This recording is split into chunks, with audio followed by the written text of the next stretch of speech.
Welcome to The Explainer. Today, we are asking a huge question, one that's on a lot of people's minds.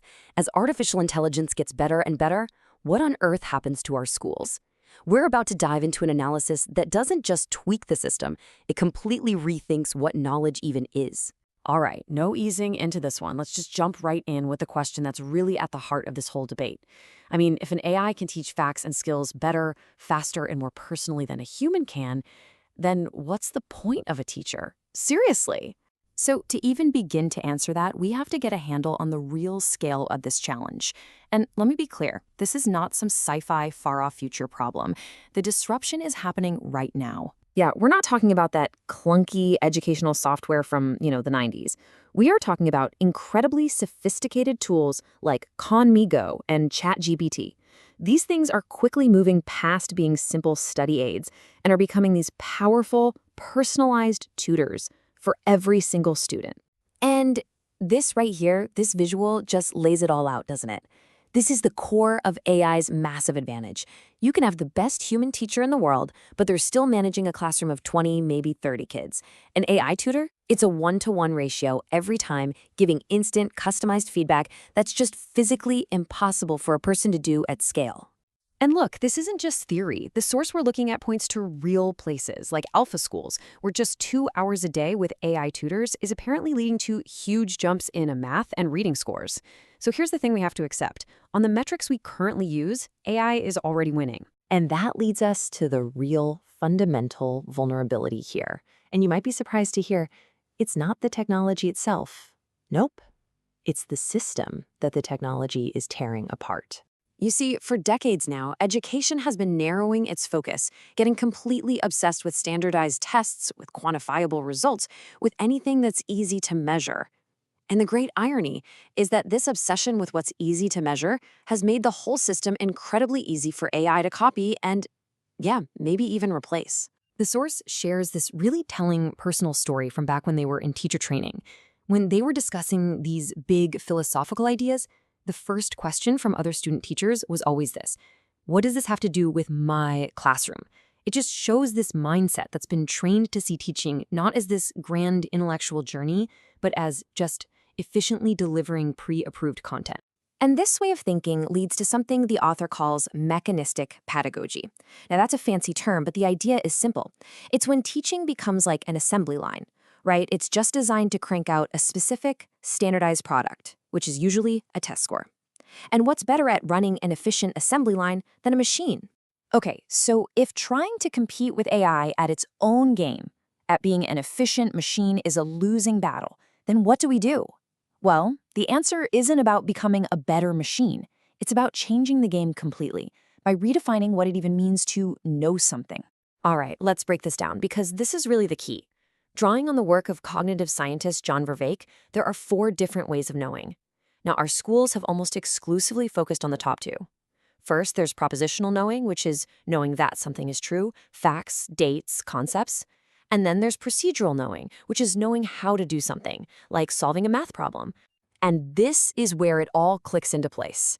AI is an absolute master of those first 2 types of knowledge. It can store more facts and run through procedures faster than any human ever could. But those other 2, that's our lane. That's the human advantage. Perspectival knowing is about seeing the world from a different viewpoint. And participatory knowing, well, that's the deepest of all. It's about embodying wisdom where what you learn actually changes who you are. Now, I know this might all sound a little abstract and philosophical, so let's make it super concrete. Let's see what this looks like in a real classroom. We're going to take a topic pretty much everyone gets: erosion. How could we teach this one simple concept using all 4 of those ways of knowing? Okay, so check this out. You start with propositional, you define erosion, what it is. Then procedural, you learn how to use a model to measure it. And this is where most lessons would just stop. But now we go deeper. Perspectival, the students go out into their own community and see erosion. They learn to read the landscape around them. And finally, the most powerful step, participatory. They actually engage in a local restoration project, becoming someone who cares for their environment. They're not just learning about erosion, they are doing something about it. You see the difference? This whole approach just completely transforms learning. It stops being about passively absorbing a bunch of facts someone gives you. It becomes about actively integrating that knowledge into who you are, what you value, and how you see your place in the world. So, making this shift has some really profound implications. It moves the entire goal of education away from just performing on a test and towards something much, much deeper. In this new model, a school's main job isn't to just be an information delivery service anymore. It becomes this vital, essential space for human connection.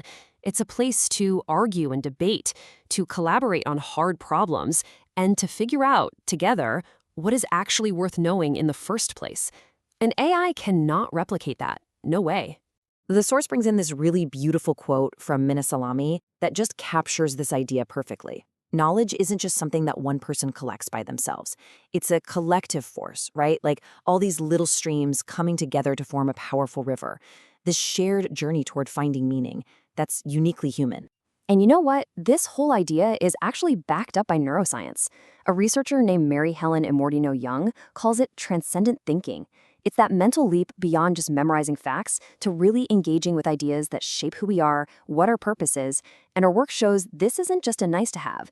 It's literally essential for how our brains develop and for our long-term happiness and well-being.